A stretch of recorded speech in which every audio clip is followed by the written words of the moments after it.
आज हम डिस्कस करने वाले इरिगेशन इंजीनियरिंग में चैप्टर डिस्कस कर रहे हैं डैम्स।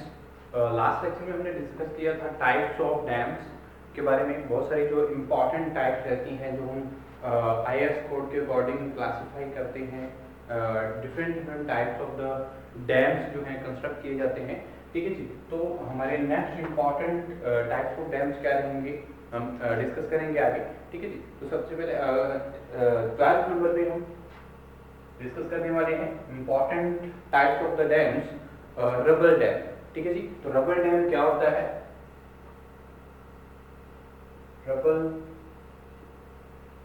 डैम, ठीक है जी। तो लास्ट लेक्चर में हम ऑलरेडी डिस्कस कर चुके हैं most important types of the dams, earth dam, gravity dams, rockfill dams और हमारे जो प्री स्ट्रेस मैशनरी डैम्स, ठीक है जी। तो different types of the dams we classified into different categories. तो नेक्स्ट वन हमारा क्या रहेगा? Rubber dam. तो रबर डैम क्या रहते हैं? A dam constructed of the rock, a dam constructed of the rock laid in a place of rock laid in a place where without mortar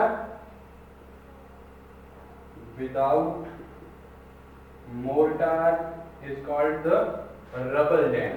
तो rubber dam क्या रहते हैं? जो dam construct किए जाते हैं रॉक से, तो रॉक को ले आउट किया जाता है, पूरी लेइंग जो है वो रॉक्स की जाती है on that place without any mortar. तो उस तरह के डैम्स को हम क्या नाम देते हैं? Rubber dam. Next important dams में हम क्लासिफाई करते हैं स्टील डैम्स। क्या रहेंगे? स्टील डैम्स, ठीक है जी। Most important types of the dams, a dam built of steel deck, a dam built of steel deck, ठीक है जी। तो स्टील डेक से जो हम supported on a inclined struts, supported on inclined struts. तो इंक्लाइंड स्ट्रट्स पे जो सपोर्टेड रहती है, जो स्टील डैक्स से बनी होती है जो डैम्स, वो क्या रहते हैं? हमारे स्टील डैम्स, ठीक है जी। तो it may be directly studded steel dam, it may be directly studded steel dams. तो इस तरह की जो स्टडिंग की जाती है, जो इंक्लाइन स्ट्रट यूज किए जाते हैं सपोर्ट करने के लिए स्टील डेक को, ठीक है, इस तरह के डैम जो बिल्ड किए जाते हैं तो उसको हम क्या बोलते हैं? Steel dams. तो इसको हम डायरेक्टली स्टडीड भी कर सकते हैं स्टील डैम्स को, स्टील डैम्स, ठीक है जी।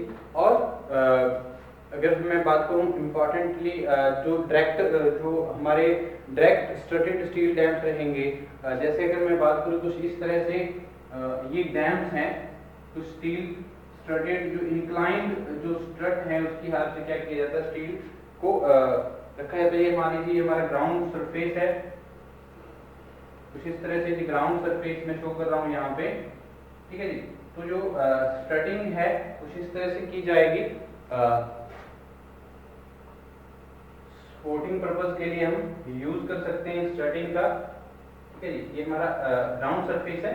तो इस डैम्स के ये मान लीजिए ये क्या है हमारा पास, इधर से हमने क्या किया है? वाटर को स्टोर किया हुआ है। तो ये हमारा जो डैम्स है, इस तरह के जो डैम्स हैं क्या नाम देते हैं हम? स्टील डैम्स, ठीक है जी। जो जिसके लिए यूज क्या किया जाता है? स्टील डैम्स का यूज किया जाता है, और जो सपोर्ट रहती हैं इंक्लाइंड स्ट्रट से, तो इसको हम क्या बोलते हैं? Direct stressed steel dams, direct strutted steel dams, ठीक है जी। तो इस तरह से हम इसको क्या कर सकते हैं? शो कर सकते हैं स्टील डैम्स को। ओके, उसके बाद मैं बात करता हूँ important types of the steel dams. Next अगर ये हमारे जो डायरेक्टली स्टडेड स्टील डैम्स भी हो सकते हैं और कैंटिलीवर स्टील डैम्स भी हो सकते हैं, जो हमारे स्टील डैम्स रहेंगे, ठीक है जी। तो कैंटिलीवर्ड भी हो सकते हैं और डायरेक्टली स्टडेड स्टील डैम्स भी हो सकते हैं। ठीक है। और नेक्स्ट में important types of the dams के बारे में डिस्कस करता हूँ। टिम्बर डैम क्या रहेगा? Timber dams. तो क्या होते हैं टिम्बर डैम्स, इसके बारे में भी हम डिस्कस कर लेते हैं। तो most important dams of the types of the dams, timber dam, A dam constructed of the frame timber, A dam constructed, तो किस तरह से जो कंस्ट्रक्ट की जाती है, जब ऑफ फ्रेम्ड स्ट्रक्चर से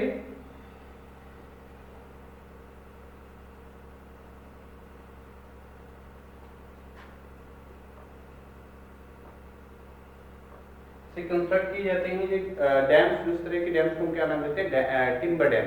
the dam may be of the cellular,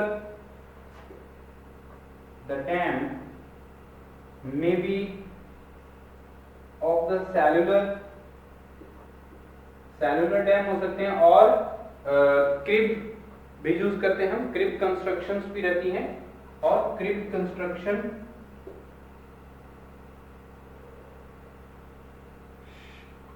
भी रहती है इन द टिम्बर डैम्स। ठीक है जी। उसके बाद मैं बात करता हूँ जो हमारे टिम्बर डैम्स हैं, filled with rock to give it stability, filled with rocks to its stability को इंक्रीज करने के लिए डैम्स की तो क्या किया जाता है, जो हमारे सेलुलर और क्रिप कंस्ट्रक्शंस हैं इस डैम में वो रॉक फिल्स की जाती हैं इसमें, ताकि जो स्टेबिलिटी है डैम्स की वो इंक्रीज की जा सके। ठीक है जी। और इट में be attain such stability through it's form और डिजाइन। ठीक है। तो इसलिए क्या कि इस तरह के डैम्स को हम क्या नाम देते हैं? Timber dams. तो नेक्स्ट इंपॉर्टेंट डैम्स में हम कंसीडर करते हैं ट्रस बटरेस डैम। तो ट्रस बटरेस डैम क्या रहेंगी, और इंपॉर्टेंट विकेट डैम क्या रहेंगी, इसके बारे में भी हम डिस्कस कर लेते हैं। तो most important dams we classify types of the dams को डिफरेंट कैटेगरीज में हम क्लासिफाई करते हैं। ठीक है जी। तो according to the IS code के अकॉर्डिंग बहुत सारे जो डैम्स हैं क्लासिफाई किए जाते हैं, बट हम कुछ इंपॉर्टेंट डैम्स के बारे में डिस्कस कर रहे हैं। ठीक है जी। तो जो मोस्टली यूज किए जाते हैं, कॉमनली यूज होते हैं। ठीक है जी। नेक्स्ट इंपॉर्टेंट डैम्स को हम क्लासिफाई करते हैं, क्या आएगा? Truss buttress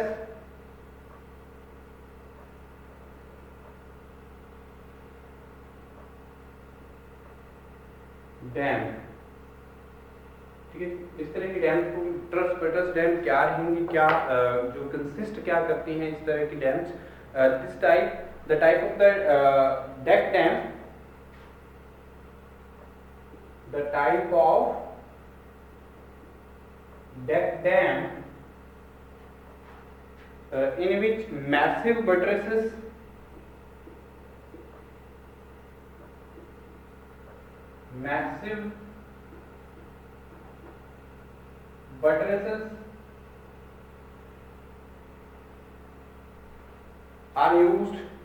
are replaced by reinforced concrete,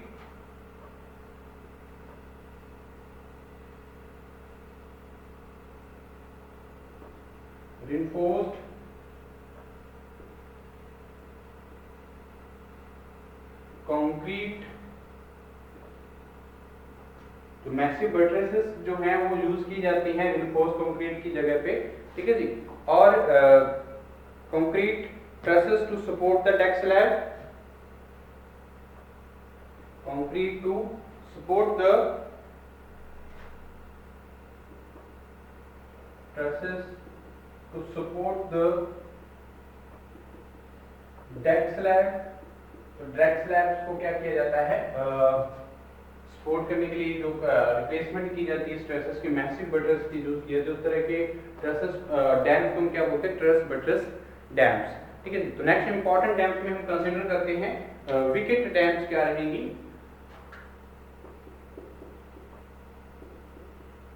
wicket dam, most important types of the dams we discuss.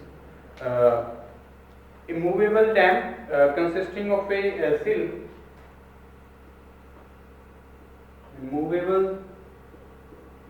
dam consisting of a sill ठीक है जी। इसमें एक मूवेबल डैम है तो इसी कंसिस्ट क्या करता है, सिल, ठीक है जी। और and A number of wickets और and number of wickets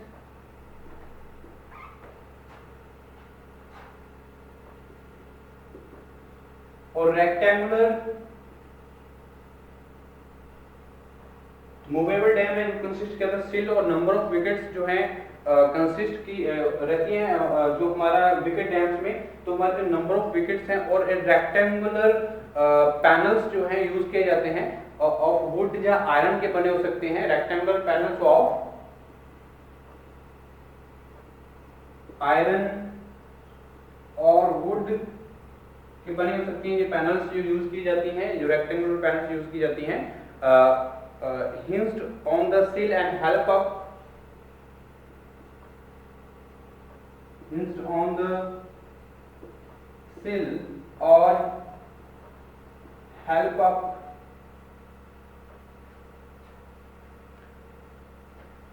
nearly vertical by hinged prop and up nearly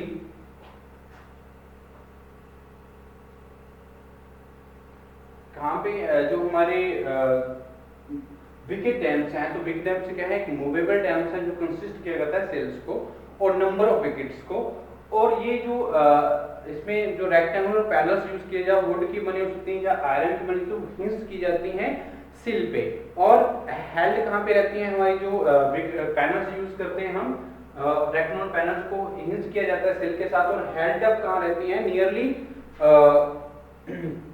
vertical by a hinged prop, vertical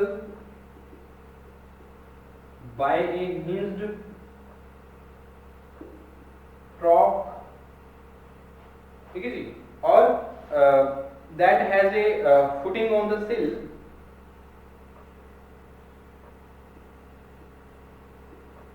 footing on the sill, ठीक है जी। आगे मैं बात करता हूँ इंपॉर्टेंट अगले जो हमारे जो and can be tripped doping, इसको हम क्या कर सकते हैं, ट्रिप्ड कर सकते हैं, डॉपिंग कर सकते हैं। And wickets flat on the sill, जो विकेट्स हैं वो फ्लैट हो सकती हैं पूरे सेल्स पे, ठीक है। इस तरह की डैम्स को हम क्या बोलते हैं, विकेट डैम, ठीक है जी। Putting on the sail and can be tripped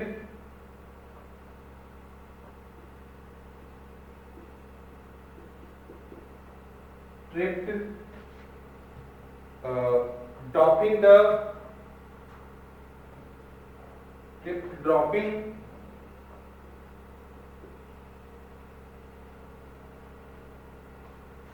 the wicket flat on the sill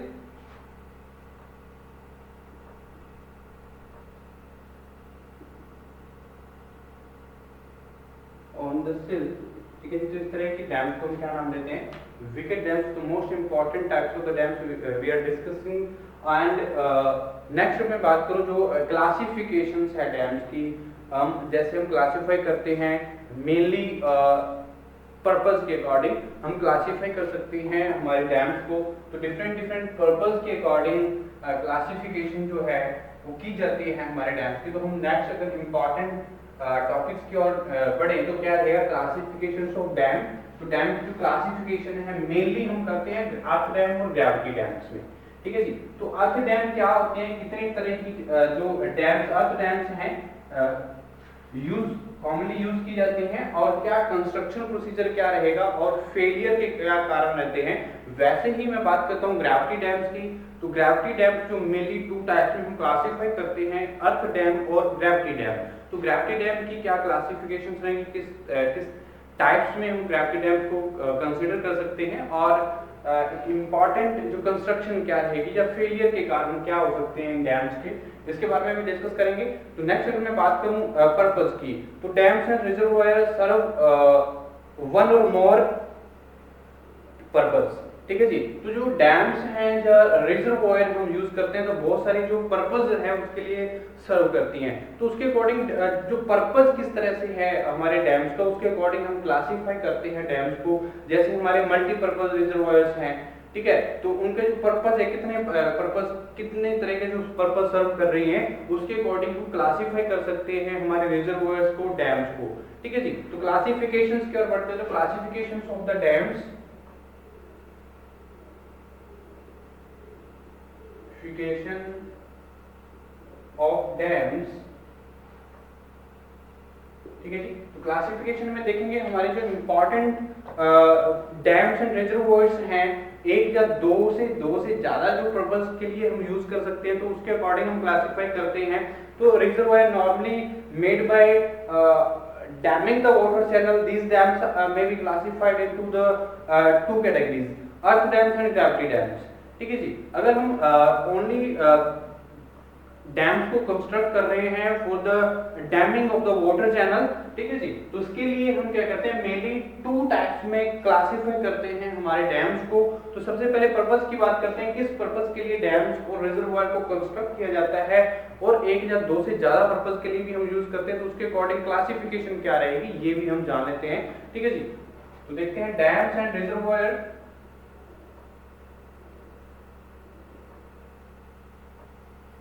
And reservoirs, one or more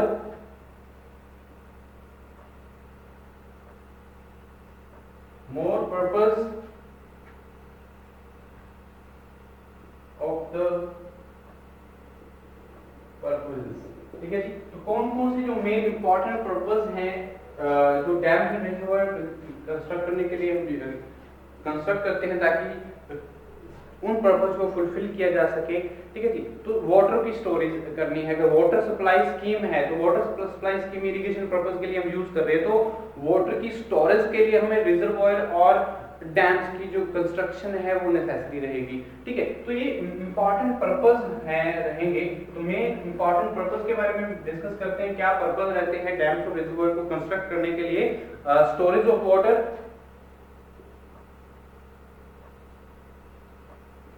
storage of water for water supply scheme। Water supply scheme के लिए water की storage का होना बहुत जरूरी है, उसके लिए हमें डैम और रिजर्वोयर की कंस्ट्रक्शन करनी होती है। और storage of water for flood control, storage of water for flood control, flood control purpose के लिए भी हम क्या करते हैं, डैम और रिजर्वोयर को कंस्ट्रक्ट करना नेसेसरी रहता है। ठीक है जी। Storage and control of water for irrigation, storage और control of water for irrigation, irrigation purpose के लिए भी हम डैम और रिजर्वोयर का यूज करते हैं, कंस्ट्रक्ट करते हैं। और मेन इंपॉर्टेंट पर्पस क्या रहेंगे, storage and control for increasing water depth for navigation, storage and control of water for increasing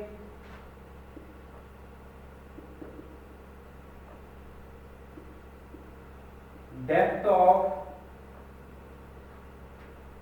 control for increasing water depth. तो वाटर डेप्थ को भी हम क्या करते हैं, इंक्रीज करने के लिए water depth for navigation.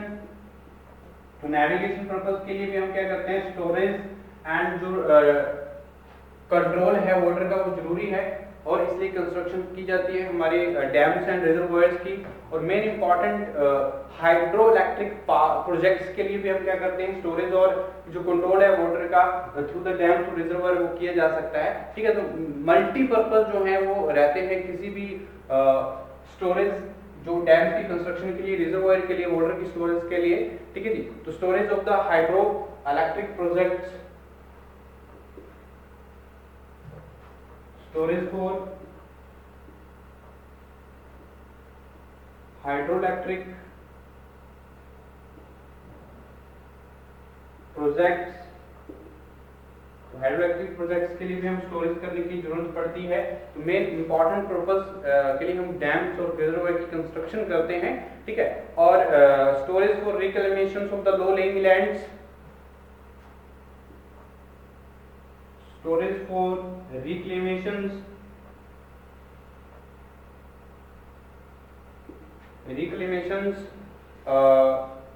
of low lying lands,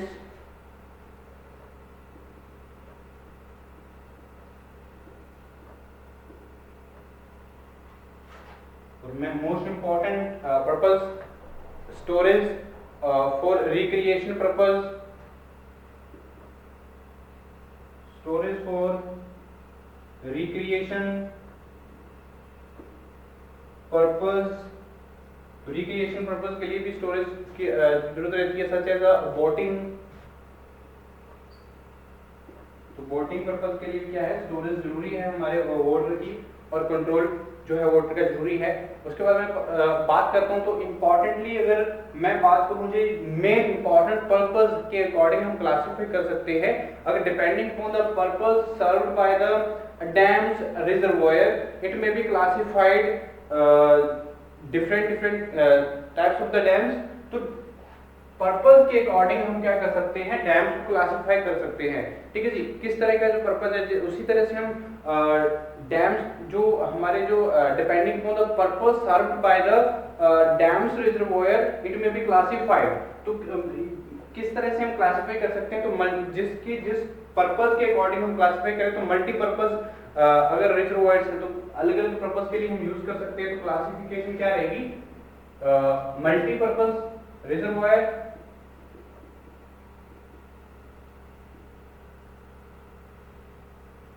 ठीक है जी।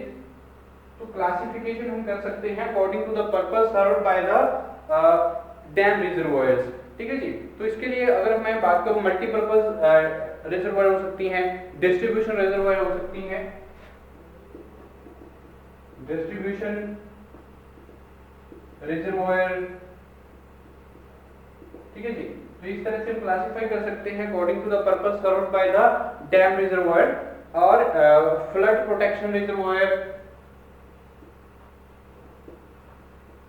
फ्लड प्रोटेक्शन रिजर्वॉयर, ठीक है जी। और important types of the dams classified according to the purpose served by the dam reservoir, we classified into the multi-purpose reservoir, distribution reservoir, flood protection reservoir, और storage और conservation reservoir, storage और conservation reservoir। इस तरह से हम क्या कर सकते हैं, क्लासिफाई कर सकते हैं according to the purpose served by the dam reservoirs, ठीक है जी। तो इसके अकॉर्डिंग अगर मैं रिजर्वॉयर्स अगर नॉर्मली अगर मैं बात करूं, तो नॉर्मली जो क्लासिफिकेशंस हैं रिजर्वॉयर की फॉर ओनली मेड किए जाते हैं अगर हम डैम्स और रिजर्वॉयर को कंस्ट्रक्ट करते हैं by damming the water channel, ठीक है जी। तो वाटर चैनल के लिए ही ओनली कंस्ट्रक्शन की जाती है। तो उस तरह के डैम्स को हम ओनली टू टाइप्स में क्लासिफाई करते हैं। जैसे हम बात करें अर्थन डैम्स की और ग्रेविटी डैम्स की। जो ग्रेविटी डैम्स हो कंक्रीट या मैशनरी के बने होते हैं, ठीक है जी। तो टू टाइप्स में हम क्लासिफाई करते हैं। तो नेक्स्ट लेक्चर में डिस्कस करेंगे अर्थ डैम्स क्या रहेंगी और ग्रेविटी डैम्स क्या रहेंगी, ठीक है जी। तो और उनकी कारण क्या रहते हैं, फेलियर के कारण क्या रहते हैं, कंस्ट्रक्शन कैसे की जाती है, इसके बारे में भी हम डिस्कस करेंगे। और अर्थ डैम क्या होता है और ग्रेविटी डैम्स क्या होते हैं, जैसे हम नेक्स्ट लेक्चर में हम डिस्कस करेंगे हमारे नेक्स्ट टॉपिक्स को, अर्थ डैम एंड ग्रेविटी डैम्स।